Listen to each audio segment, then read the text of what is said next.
लफ्ज़ दुनिया अरबी का लफ्ज़ है जिसका मतलब है करीब की चीज़। और यहाँ पे रहने वाले लोगों की सोच भी इसी हवाले से है कि वो चाहते हैं कि उनको करीब का फ़ायदा जल्दी मिल जाए। यानी अगर कोई बिज़नेस अपॉर्चुनिटी है तो वो जल्दी मिल जाए, कोई जॉब का मौका है तो वो जल्दी हासिल हो जाए, किसी शख्स को हासिल करना है तो वो फ़ौरी मिल जाए।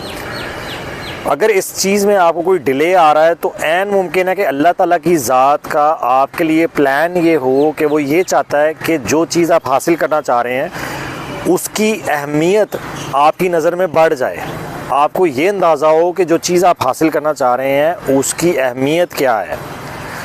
तो इसके लिए आपको क्या करना है, आपको फोमो से बच के रहना है।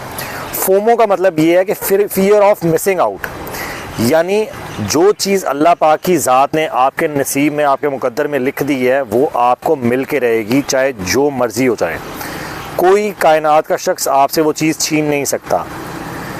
आपको फियर ऑफ मिसिंग आउट से बच के रहना है और दूसरे नंबर के ऊपर सब्र का दामन आपने नहीं छोड़ना। इंशाल्लाह आपको अल्लाह ताला ज़रूर वो देंगे जो उसके लिए, जो आपके लिए अल्लाह ताला ने लिख रखा है। दूसरे नंबर के ऊपर आप दुनिया को उतनी ही अहमियत दें जितनी देर आपने यहाँ पे रहना है, और आखिरत को उतनी अहमियत दें जितनी देर आपने वहाँ पे रहना है। अपने रब के साथ अपना ताल्लुक़ मज़बूत कर लें। अस्सलामु अलैकुम वरहमतुल्लाहि वबरकातुहू।